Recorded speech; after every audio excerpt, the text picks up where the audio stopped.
Pois eu acho que saiu, não sei se foi algum. Ah, não, não. Pior Gravou que eu mesmo acho. não. Eu botei pra gravar e aí foi no. Ele não coloca pra gravar pelo celular, só pelo notebook. Aí eu tinha clicado pra gravar e aí ele saiu, eu precisei retornar. Foi por isso que não apareceu gravando. Mas agora já vai, tá? Já apareceu aqui a moça falando que the record is being blá blá blá, blá blá blá. Também esqueci o que foi que ela disse. Vamos pra frente. Deixa eu pinar aqui pra poder ver também a apresentação maiorzinho. Vamos lá. Então, que características, né? Que características caracterizam, fica redundante, mas é exatamente isso que eu quero dizer, né? Definem um sistema distribuído. Né? Então, eu tenho algumas motivações para implementar um sistema distribuído. Entre elas estão o compartilhamento de recursos. Né? Foi uma das primeiras intenções, talvez a mais forte das intenções, quando a tecnologia de sistemas distribuídos foi sendo implementada. Né? Foi para compartilhar recursos, recursos de hardware, recursos de software, processamento, entre outros, tá? Memória, etc. Elevada disponibilidade de serviço, né? Aquelas aplicações, principalmente as de e-commerce, né? Que trabalham com nuvem, né? Eles estão sempre buscando essa característica aqui, né? E por que eu falei em nuvem, né? Porque a nuvem, mercadologicamente, ela tem uma característica que atrai muito esse tipo de mercado, né? Que é o e-commerce, que é o que se chama no jargão da computação nas nuvens, né? É a elasticidade, né? Que é a característica, né? É, é, que você tem, que remete à extensibilidade, que é o nosso próximo tópico, né? Que remete ao fato de você poder aumentar ou diminuir, né? Os requisitos de hardware que o seu sistema pode necessitar, né? Os sistemas em nuvem, né? Eles são, como é que se diz, on demand, né? À medida que você vai precisando de mais recursos de hardware, você pode aumentar pagando um pouco mais por isso, bem como você pode, ao não necessitar de mais requisitos de hardware, você pode diminuir e diminuir por sua conta, né? Dessa forma. Como é que isso funciona, professor? Digamos que em uma semana sem feriados ou dias santos ou qualquer feriado comercial, por exemplo, um comerciante ou uma rede, né, que tenha um determinado e-commerce na, na nuvem, né, ele atende o número X, tá? Quando a gente fala de feriados comerciais ou mesmo uma Black Friday da vida, que você vê aquele número X sendo multiplicado por 3, 4, 5, 10, né? Você sabe que aquela aplicação, se ela estiver numa infraestrutura local, né, ele não tem como suportar 10 vezes o seu número de usuários que ele atende normalmente. Uma vez que a gente já trabalha normalmente analisando, digamos assim, em porcentagem, né? A gente já trabalha com uma margem já bem reduzida, né? Porque se você tem um sistema que trabalha, por exemplo, para atender 200 clientes simultâneos, né? Você pode acabar vendendo esse seu sistema para 1.000. Por quê? Porque normalmente, né, os sistemas, alguns sistemas, né, que entram nessa formatação aí de venda, eles não são utilizados 24 por 7 por todos. Né? Eles são utilizados esporadicamente. Então, é, é, pensem num servidor, por exemplo, da faculdade. Ela atende o número X de alunos e ela tem 3 vezes aquele número X. Né? Por que ela acaba comprando um hardware que só atende X, mas ela tem um número de clientes 3x? Porque o servidor, né, ele não vai estar servindo dados ou aplicação, não, né, não vai estar servindo informação para todos ao mesmo tempo. Né? Em algum momento, o usuário X entra de noite, outro grupo de usuários entra de tarde, outro grupo de usuários entra de noite ou, né, assim como eu, né, entra aí na madrugada. Mas isso daí, né, acontece porque você não tem uma demanda extensiva, né? Você não tem um número de usuários, digamos assim, efetuando requisições no seu serviço extensivamente, né? Várias vezes e ao mesmo tempo. Por isso que muitas vezes os sistemas são vendidos dessa forma. E quando se trata de como se você tem uma infraestrutura local, você tem que prever que num dia de pico, né, de um feriado comercial ou mesmo de uma Black Friday da vida, você tem que dar suporte aos clientes que você pode ter naquela data, ou o seu serviço pode vir a cair, né, a falhar pelo número de requisições, você pode vir a falhar ou perder mesmo dinheiro, porque a queda de um sistema por mais que seja por minutos ou horas, né, podem ali lhe custar milhões, né, centenas milhares de reais, dólares, né, e das monetárias, digamos assim. A extensibilidade, né, que eu havia mencionado, a ideia de você ter um sistema distribuído muitas vezes pode se dar pelo fato de você querer ao que aumentar o poder de processamento, aumentar o tamanho do seu sistema, você ter essa capacidade e a extensibilidade barra escalabilidade representa essa característica, né? Eu acabei de mencionar inclusive aí durante a nossa conversa sobre cloud, né? Computing. Todo mundo entendeu até então? Estou falando ligeiro. Vocês estão catando aí as ideias, tá tudo dando certo? Sim, senhor. Massa, massa, massa. Pessoal Perfeito. aí, pessoal que é novato aí, pode se manifestar, tá? Que eu vejo muitos meninos falando comigo, tá tudo ok, né? Eu vejo muito os meninos falando comigo, mas são os alunos de outras disciplinas, né? Tem uma ruma de aluno novo aí que vocês podem estar perguntando, viu? Não se encabule, não. Que na hora, eu ia dizer, na hora da prova, né? Mas a gente não tá tendo prova por enquanto. É crucial, tá? Essas informações. Então vocês podem estar perguntando se não entenderem. Beleza? Show de bola. Show de bola. Vamos para frente. Desempenho, né? Por que que o desempenho é tão procurado na implementação de sistema distribuído? É tão decisivo ao se decidir desenvolver um sistema distribuído.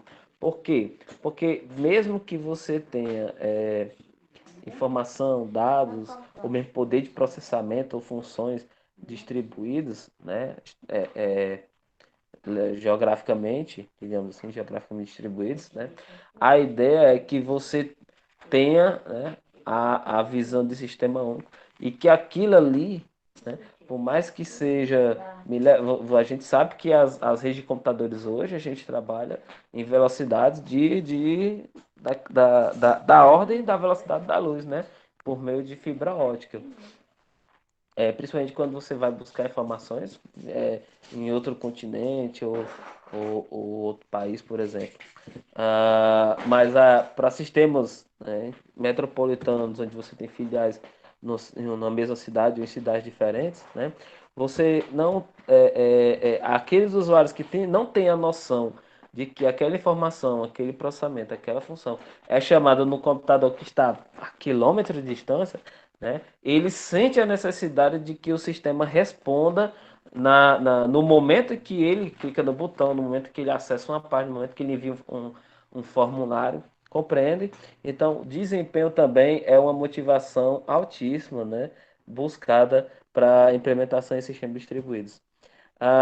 E também, né, uma das motivações é suportar organizações distribuídas, né? Seguindo o exemplo que eu dei anteriormente, no item anterior, você pode ter uma empresa com múltiplas filiais.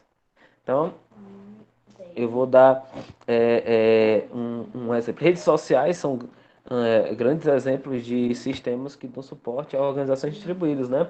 Não sei se vocês conhecem um chamado Workplace, mas o Workplace é o Facebook empresarial, digamos assim, né? E ele tem serviços multimídia como áudio, envio de foto, tem streaming, né, vídeo, etc. É a rede social completa, né? E ele dá suporte a organizações distribuídas, por quê?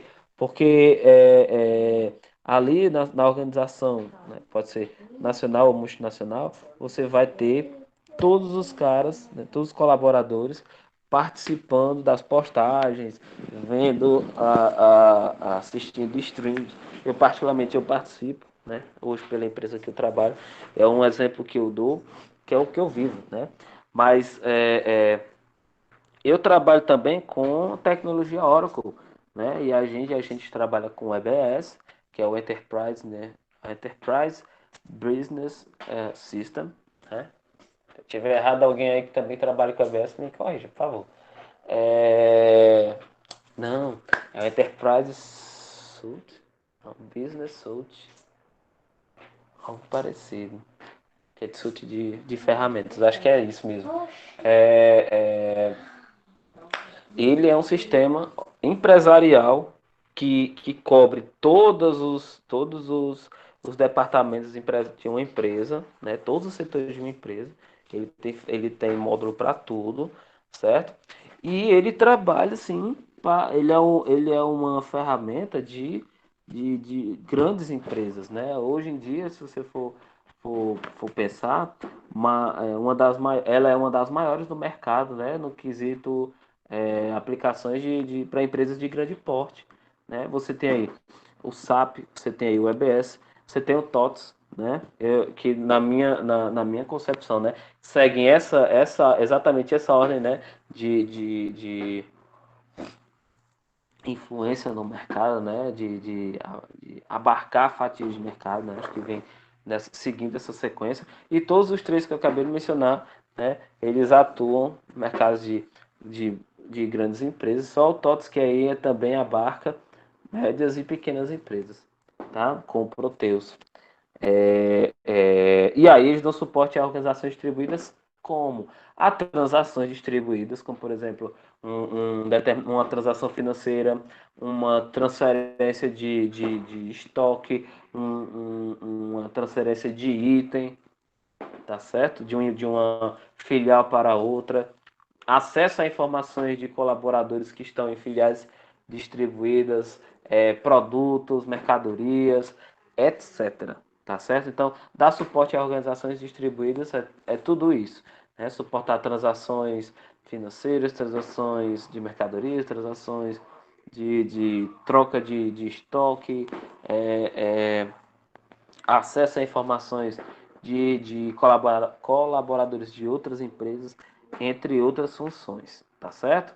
Então, essas são motivações básicas, né, que a gente pode elencar como necessárias, né, para uma empresa, né, quando você diz assim, vou implementar um sistema, tá? Para que é que eu preciso implementar o sistema? Se você tiver alguns desses itens aqui, provavelmente você vai optar por desenvolver ou comprar, né, para implantar um sistema distribuído.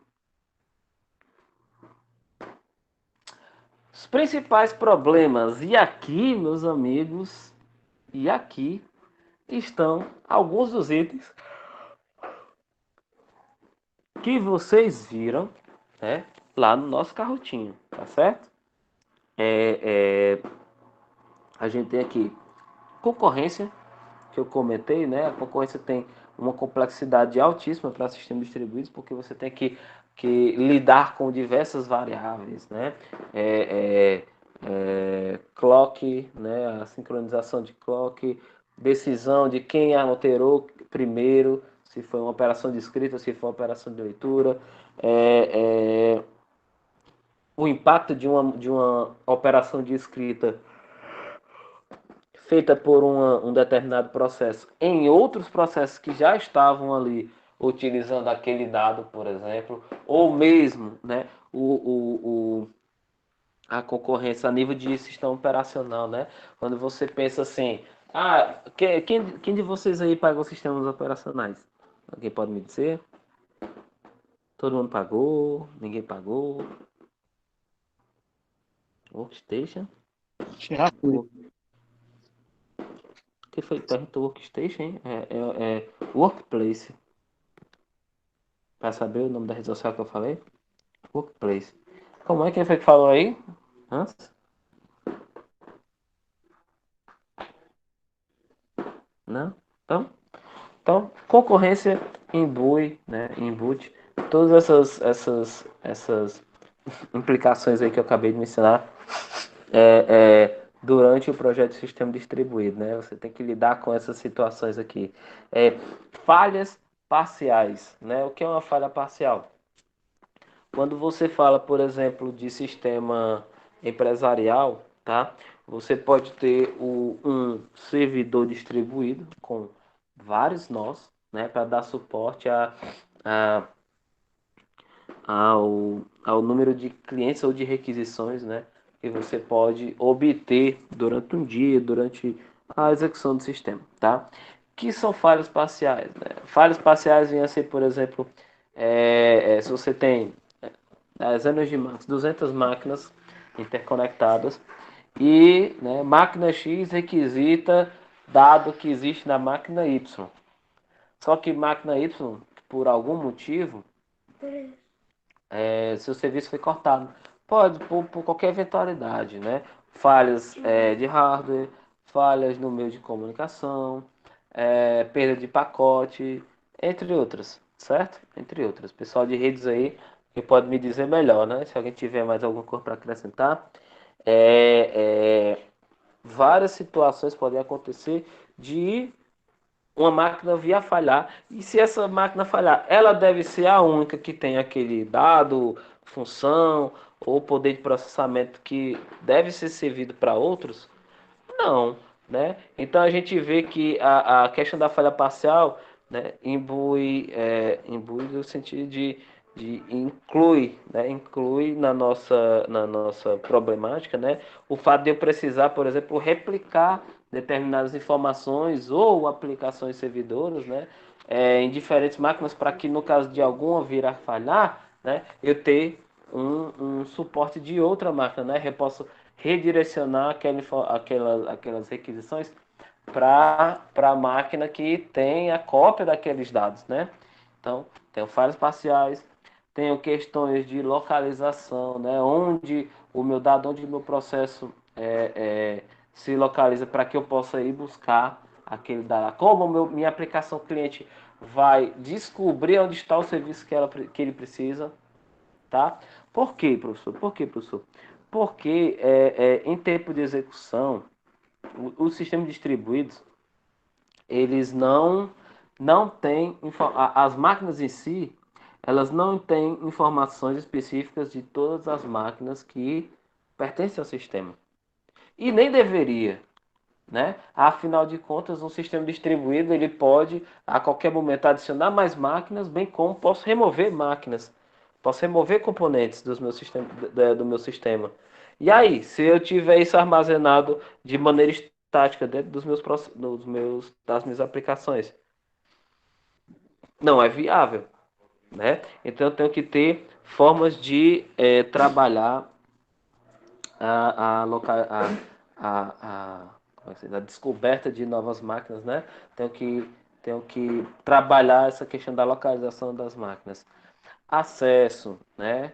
Acesso implica na questão de eu ter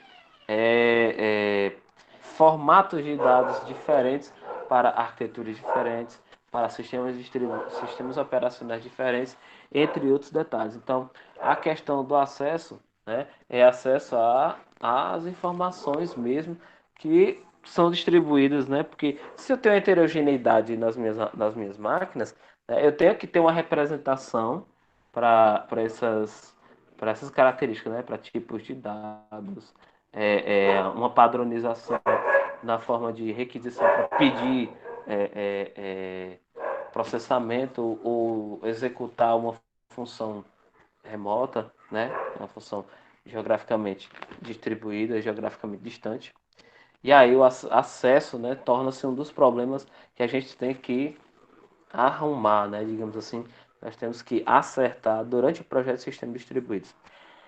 Migração, né? Então, meus sistemas, eles têm que, de alguma forma, as suas componentes que são independentes, né, tem que de alguma forma descobrir a localização das máquinas, tem que conhecer ou no mínimo utilizar um padrão para enviar informações umas para as outras, mas e no caso de haver uma informação que está numa ponta muito distante geograficamente falando, né, do meu sistema distribuído, ou mesmo se existir um processo que esteja rodando numa determinada máquina e eu precisar deslocar aquele cara para perto de outras máquinas que estão requisitando aquela aplicação, aquele serviço, mais do que onde ela está atualmente.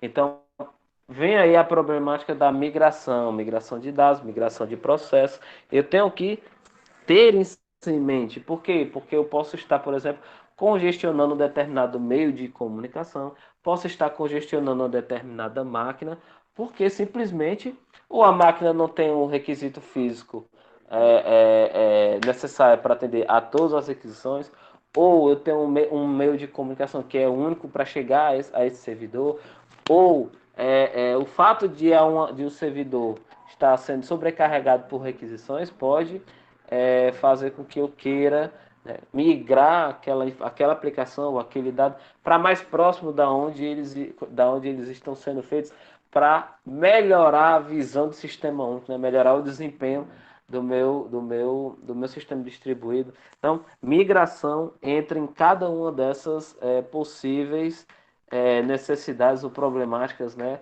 na hora de projetar um sistema distribuído. Replicação. Ocorreu uma falha parcial, né? Ocorreu uma falha parcial, caiu parte do sistema. Então, eu tenho aquela informação em algum outro lugar, a replicação pode ajudar, né, os nossos sistemas distribuídos a superar essa dificuldade e, né, ela acrescenta mais complexidade. Por mais que cada um desses problemas possam ser resolvidos, né, eles aumentam a complexidade. Por quê? Porque uma réplica ela tem que ser exatamente igual ao dado original. O dado original, se o dado original muda, aquela mudança tem que refletir em todas as réplicas que existem daquele dado. Aí como é que você faz isso? Considerando a concorrência, considerando possíveis falhas parciais, considerando a mudança de localização de determinados serviços ou processos.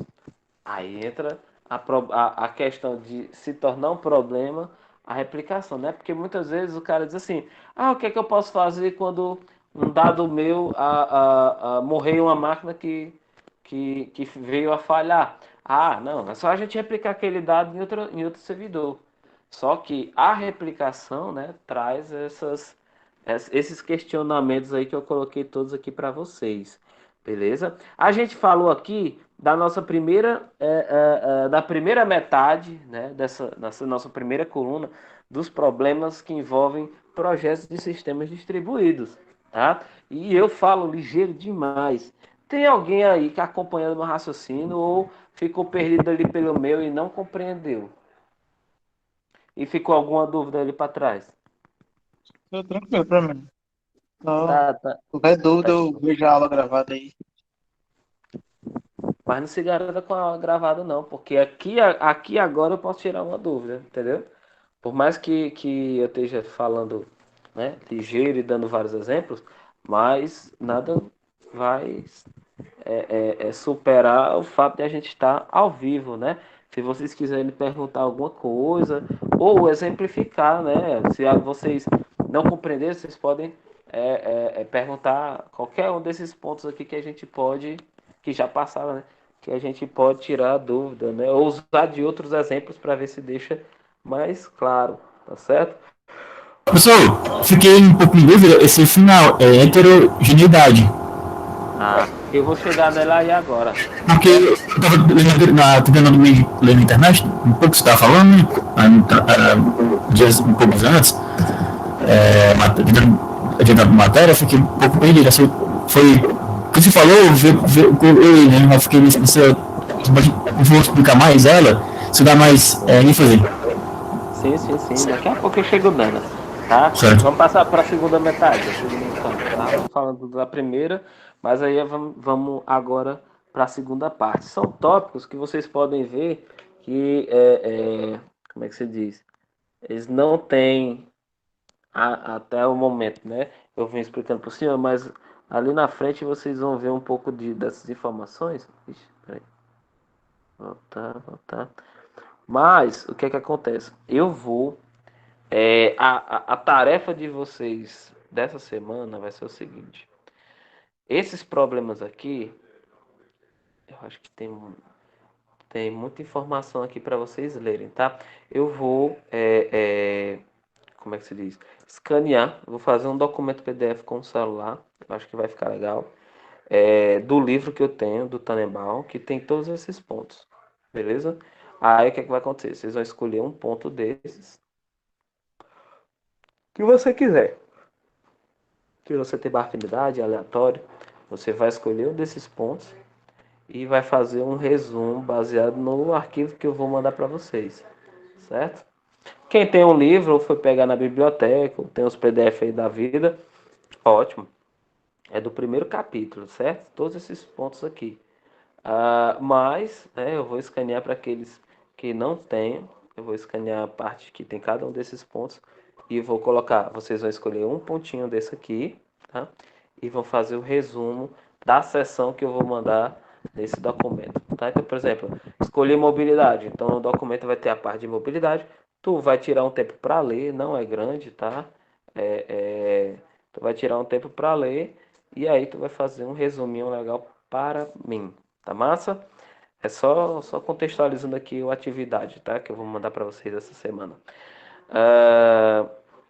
Falo de a mobilidade, eu já havia mencionado, né? A questão da mobilidade é o fato de eu carregar o dispositivo fisicamente de um lugar para outro, né? Aí eu dei para vocês eu mencionei para vocês a questão dos dispositivos móveis, dos smartphones, né? Mas você tem smartphone, smartwatch, você tem hoje carros com computadores de bordo que se ligam a nuvens e outros tipos de sistemas distribuídos. O próprio sistema interno hoje de um carro, ele pode ser considerado um sistema distribuído de tempo real, né? Por quê? Porque você tem múltiplos componentes ali dentro do carro em si, né? Que seria o dispositivo, né? E eles ficam trocando figurinhas uns com as outras, fazendo a calibragem de determinar, utilizando esses dados para fazer a calibragem de determinado sistema, ou ficar verificando em tempo real a distância de um carro para o outro, sendo que hoje os carros, né, já vêm com essa intercomunicação, né, sem fio, né? Por exemplo, os ônibus hoje eles têm serviço de GPS, por exemplo, né, eles são monitorados. Os transportes como aviões, etc. Né? E a mobilidade, né, ela é um desafio porque é o seguinte, hoje a interconectividade de 4G, né, que é o que a gente tem hoje no Brasil, ela acontece, né, por um sinal que sai de uma determinada estação base, como chama. Só que dentro de um espaço geográfico eu tenho múltiplas torres, múltiplas estações base, certo? E aí cada estação dessa emite um sinal que se estende durante não, né? Se estende por uma determinada área, né? Ela faz ela delimita ali o seu espaço, né, de atuação. E normalmente as estações base estão localizadas, né, umas próximas das outras, onde uma área, né, se sobrepõe com a outra. Para quê? Para que quando você estiver se deslocando pelo espaço físico, ao sair de uma área, você, ao entrar em outra área de estação base, você não perca a sua conectividade. Você não perca a sua conexão, você não perca a operação que você está fazendo ali,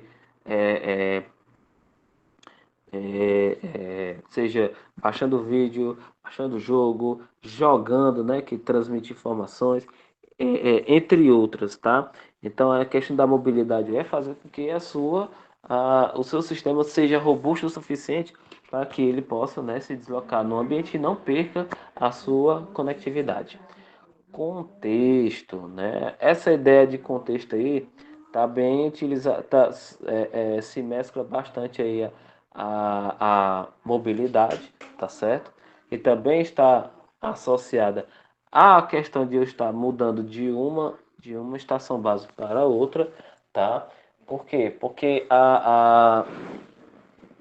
ao sair de uma estação para outra, eu tenho que permanecer, digamos assim, né, com o contexto que eu estava executando antes de sair da primeira área. Como, por exemplo, ao perder a conectividade e reconectar em outra, eu poderia vir a perder as informações de tempo de execução da minha aplicação, poderia vir a perder o link de comunicação, aquilo ali poderia prejudicar, por exemplo, um, um pacote, né, que eu viesse a perder, ou viesse a receber, e ao sair da bendita área, da primeira área, ao entrar na segunda, corromper, né, os dados ou arquivos, né, que pudessem estar sendo trocados no momento. A segurança, né? A ideia de segurança se faz a partir da ideia de que a comunicação, né? Os computadores em si, né? Eles evoluíram para ter alto desempenho, grande armazenamento, se comunicarem com múltiplas outras máquinas, né? Outras componentes, mas ao passo de que elas aumentaram tanto o seu poder de processamento, houve tanta atenção para o armazenamento, conexão e poder de processamento que ficou ali uma lacuna, né, na forma como essas informações trafegariam em segurança, né? Então você vê aí que hoje os mecanismos de segurança eles atuam basicamente a nível de aplicação, né?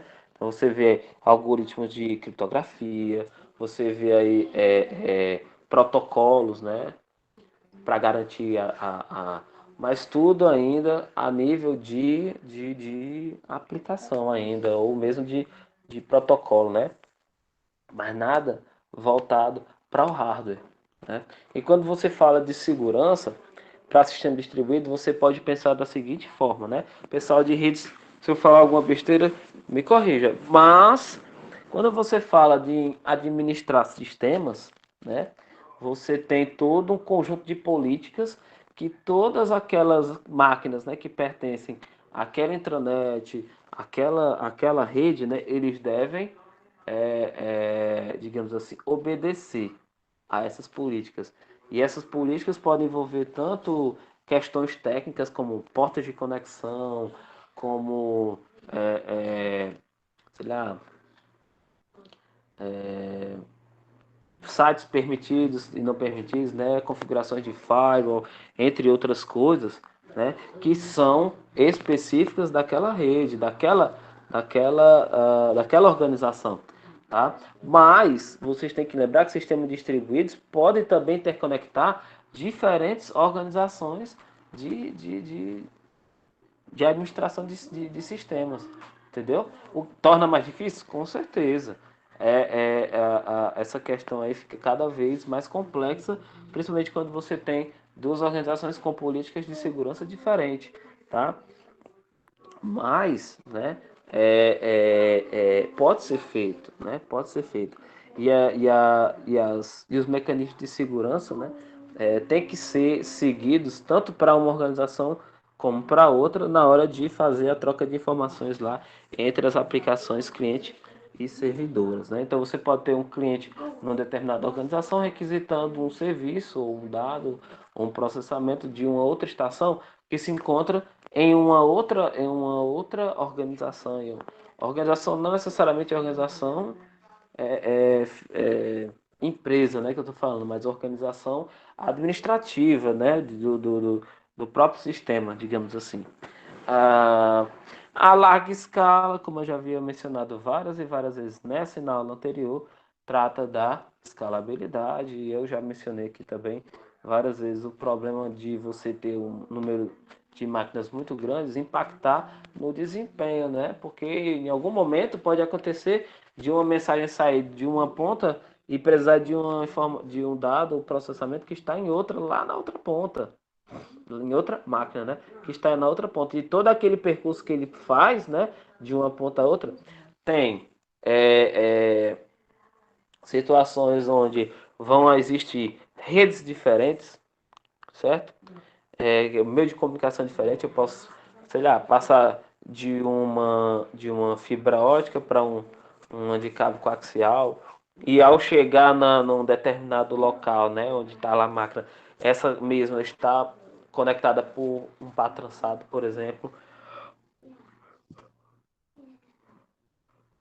E eu acredito aí, né, o pessoal de redes me ajuda, que há diferença, né, de transmissão de informações para cada um desses tipos de meio de comunicação. Eu só acho, né? E aí, a latência, né, que ocorre na transmissão dos meios de comunicação, em cada um dos meios de comunicação, né, que tende a aumentar ou diminuir, ou mesmo o fato de, por exemplo, sair de uma conexão de fibra ótica, vou passar por uma de cabo coaxial, né, que é para entrar em uma determinada instalação ou filial, por exemplo. Há o tempo de conversão do sinal que veio em formato de luz para um impulso elétrico e assim entrar no cabo coaxial. Entendeu? Ainda tem esses fatores que impactam, né, no desempenho. Imagine se a necessidade se fizer numa distância consideravelmente longa, né, entre as máquinas que estão se comunicando e tiver tudo isso impactando. Fora que existem é, outras,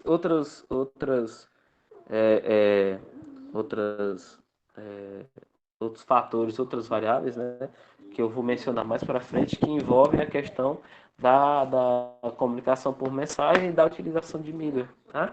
Eu vou falar mais para frente para vocês. O que implica também na utilização do RPC ou RMI, tá? E heterogeneidade, né?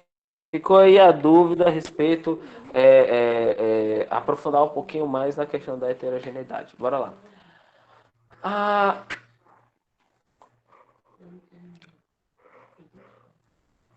Eu acabei Isso tem a ver com a IoT, né, professor? Muito. Principalmente a IoT traz a heterogeneidade na natureza do seu desenvolvimento, né, do seu projeto. Por quê? Porque eu tenho múltiplos dispositivos de múltiplos fabricantes que muitas vezes tem o seu próprio padrão de comunicação, tá certo? E eu tenho que, em algum momento, ligar esses caras para fazer eles conversarem, para trocar informações, para fazer eles trocarem ideias, trocarem dados, né? Nem que seja para comunicar de um para outro, para que aquela informação chegue num determinado solvedouro, né? Que é o nome que a gente dá para o servidor que armazena os dados, tá? Então imagine, hoje, tá? Eu considero, antes de eu falar isso, tem um sistema, tipo de sistema, né, mais antigo, que é precursor da IoT, viu, Lazarone? Que são os sistemas sensores sem fio. De sensores sem fio. O que é um sistema de sensor sem fio? É um sistema que é dito, né, pervasivo. Né? A gente vai ver aqui, daqui a pouco, diferentes tipos de sistemas distribuídos. E dentro desses tipos, né, a gente tem os ubíquos hipervasivos, que dizem respeito a sistemas que que têm poder de processamento, mas que necessariamente não se parecem com computadores, não têm interface em computador, e muitas vezes podem estar espalhados no ambiente. E além de não ter interface com o computador, né, a gente não interage com eles da mesma maneira como interage com o computador. E aí esses sistemas ubíquos e pervasivos, eles possuem uma alta heterogeneidade, tá, de dispositivos. Né? Então, um dos grandes exemplos de sistema pervasivo, tá? Que aí vocês podem até procurar depois na internet, tá? Tem um termo antigo, esse termo eu acho que já não é mais utilizado não, mas na literatura existe um termo antigo que fala sobre a automação doméstica, né? Que o pessoal chama de domótica, né? Que é a robótica doméstica, né? A automatização doméstica. Que é o quê? É o fato de você ter uma casa inteligente, né? Que ela inteligência no sentido de reagir a determinados estímulos, sentir, né? Sentir, capturar por meio de dispositivos que a gente chama de sensores, estímulos do ambiente e reagir, né? E reagir com ações aqueles estímulos, como por exemplo, ou uma automação mais básica que você possa imaginar dentro de uma casa é o ato de ele acender ou apagar as luzes quando é dia, quando é noite, né? A mudança do dia e da noite. Acender ou apagar luzes baseado num estímulo que pode ser um comando via celular, por aplicativo celular, ou palmas, né? Como a gente vê aí na indústria do entretenimento, né? Que são filmes, vídeos e séries. Mas de alguma forma, o ambiente reage ao estímulo do ser humano. Ou o fato de você entrar numa sala e a luz acender, ou ligar um ar-condicionado. Não sei se vocês já estiveram em alguma instituição, né? Onde tem onde o prédio é grande e nos banheiros tem as saídas de ar, né? E você entra, o ambiente sente que você entrou e ele dispara, né? A saída de ar, dispara a luz, né? Para acender, etc. Ou o fato de você ter uma cafeteira inteligente que quando dá 6, 7 horas, ela se programa para fazer o seu café, por exemplo. Né? Então, cara, tem muita ideia aí acerca de sistema distribuído. Aí você diz, para mim, é um sistema distribuído, professor? Sim. Porque no final das contas, né, você tem diversos dispositivos, né, então você tem heterogeneidade. Muitas vezes eles se comunicam de forma remota. Né? O Alexa está aí para provar isso, né? Para quem não conhece, é um dispositivo aí da Amazon que faz você controlar os dispositivos da sua casa remotamente, né? Entre outras coisas, né? A sua própria assistente pessoal que marca as coisas nas suas agendas eletrônicas e você vê lá só os recadinhos chegando, né? Mas aí tudo isso aí, né, partiu do primeiro sistema distribuído pervasivo que foram os sistemas sensores sem fios, né? Que eu vou comentar um pouquinho mais para frente, quando chegar lá. Mas eram formados por dispositivos que se espalhavam geograficamente por uma área e capturavam informações ali daquele lugar e enviavam, né, para serem estudados em que a gente numa estação que a gente chamava de nó sorvedor, né? Sendo que cada um dos componentes do sistema lá era considerado um nó e o nó sorvedor é o nó que recebe as informações de todos eles. Claro que tem suas especificidades de bateria, de consumo de energia, etc, de processamento, mas eles foram dos primeiros sistemas, né, na qual a IoT se baseou, tá certo? E heterogeneidade, como eu falei para vocês, né, não é só de hardware. A heterogeneidade pode ser de hardware, software operacional, né, o software básico, como é chamado aí na literatura, que é o sistema operacional, pode ser o middleware, tipo do middleware, o middleware não, perdão, é o sistema operacional.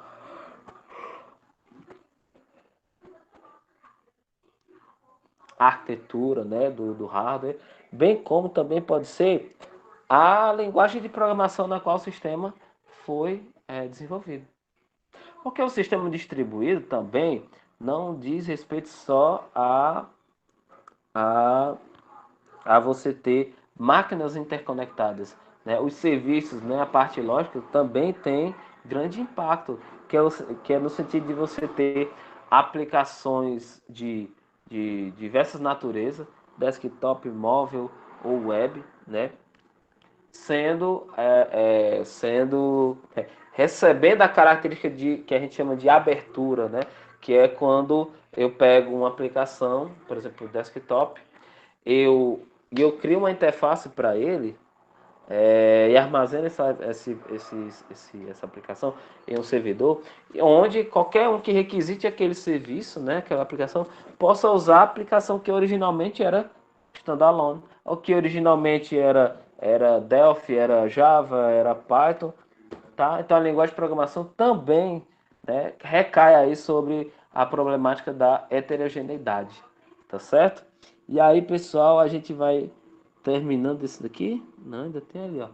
A heterogeneidade de hardware, como eu mencionei, PC, servidores, PDA, smartphones, smart cards, utilidades domésticas, seriam exemplos. A gente tem sistemas operacionais Linux, Windows, Solaris, etc. Fora o Android, né, que hoje é imperativo aí no mercado, por exemplo, mas aí você tem também o SEO da Apple, você tem, antigamente, né, antigamente, que é muito antigamente mesmo, a Symbian tinha um SEO para dispositivos móveis, né? Quem conheceu a Nokia aí no tempo pré-Android, pré-histórico, pré-Android, né? A Nokia dominava muito o mercado, bastante, né? Uma fatia bastante grande do mercado, e ela utilizava o SEO dela Symbian, inclusive, né? Ela lançou até mesmo dispositivos de tablets, smartphones, essas coisas, com seu próprio sistema operacional. Eu, inclusive, trabalhei com alguns deles, né? Com algum deles. E foi na era pré-Android, cara. Hoje vocês veem aí, o Android é uma mão na roda para muita coisa que a gente vê. Até 2010 não tinha, até 2013, né, não tinha. Linguagem de programação, como eu falei, você pode ter organizado em um serviço diversos tipos de aplicações de diversas naturezas, de diversas linguagens de programações, sendo disponibilizada para serviços, né? Tecnologia de rede, né? Você tem aí internet via WAP, né? Alguém lembra aí da WAP? Que essa daí é pré-histórica mesmo, né? Pré-Android mesmo. Que a gente utilizava o serviço de internet nesse protocolo WAP, tem Bluetooth, tem o wireless 3G, 4G, daqui a pouco 5G. E professor, o infravermelho? Como é? E antigo infravermelho que tinha? Nokia. O infravermelho é o novo? Eu tive também um que tinha um infravermelho. Meu amigo, você passava um arquivo de 2 MB, levava 15 minutos.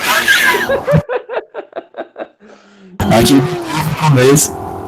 Não, realmente o John Lima falou aí Ai, cara, Lindenberg teve o N95. Bicho, o N95 foi o celular que eu desenvolvi o meu aplicativo do meu TCC, pô. Na época, você desenvolveu um aplicativo móvel, tu tinha que saber J2MF, já novo, bicho. J2MF. E por sinal, a minha aplicação era distribuída, cara. Eu tinha no celular a aplicação cliente que trocava informação com o servidor para fazer o processamento e a classificação de dados, ó. Era um tradutor de Libras. Xi, doido, mas era muito pesado. Em 95, cara, era o tópico, era o celular top da época em 2010. Era muito top esse celular aí.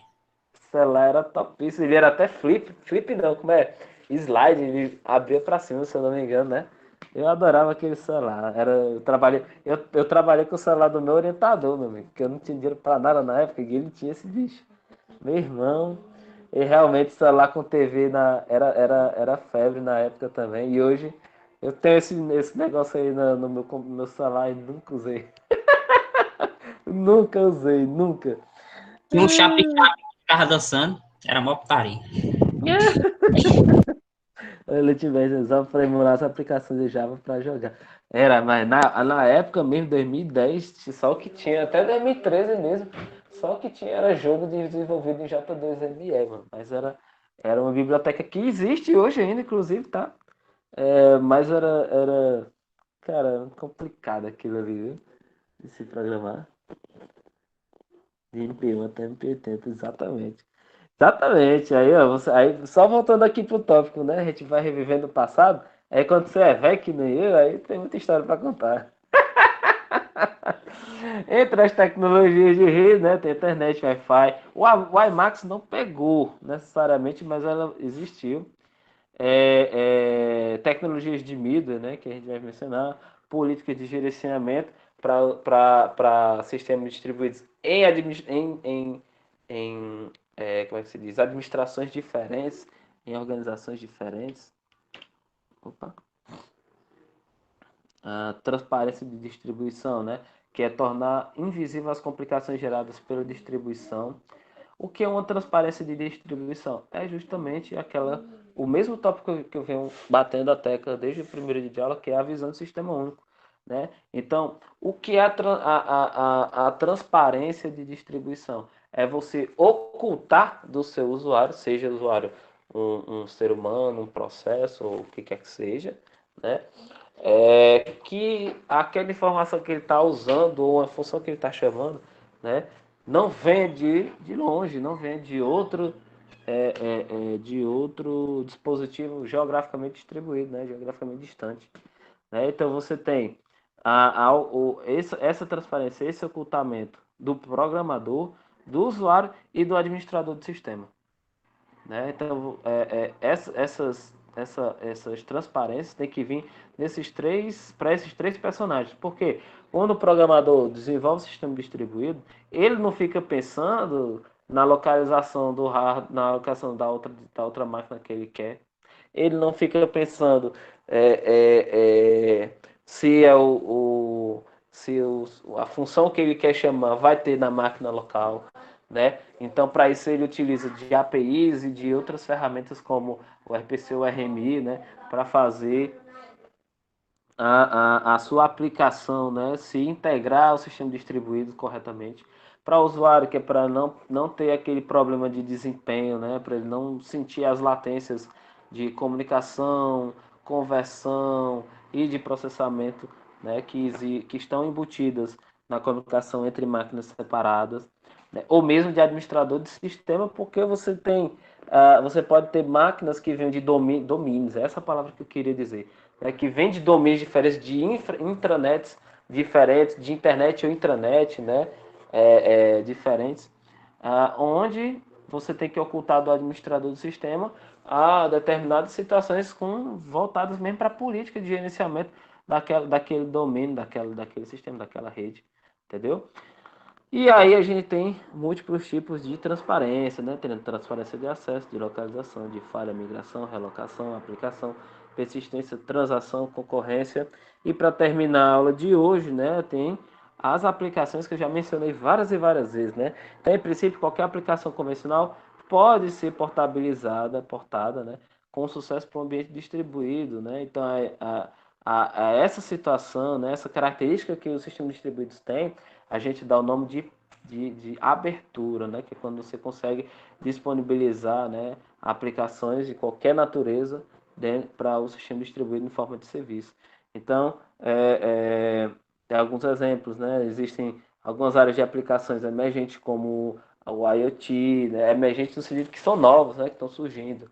IoT, aplicações ubíquas, multimídia distribuída, né? Como serviço de streaming de áudio, música e vídeo, música e filmes, ou mesmo de jogos, né? Na parte de entretenimento você tem aí os jogos também foi um dos primeiros tipos de sistema distribuídos a evoluir com força, né?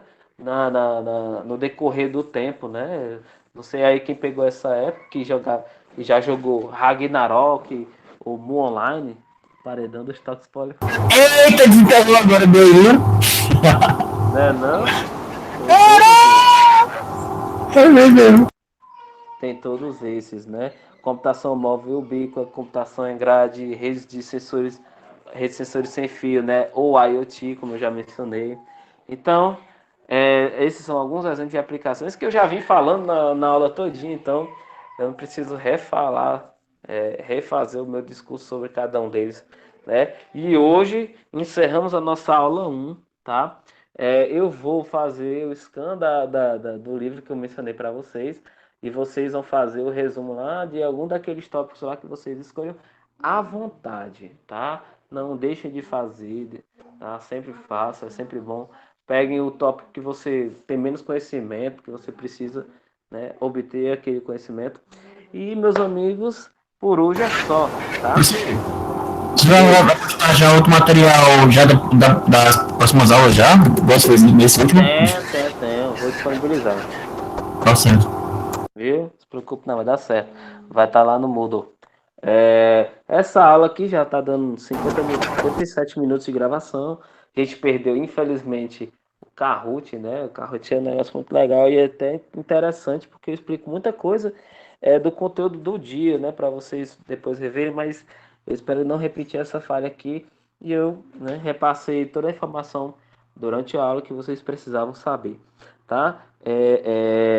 Então, eu vou tentar disponibilizar ainda hoje lá no Moodle, no meu site. Vou fazer o upload da aula de hoje para vocês terem o material o mais rápido possível, tá certo?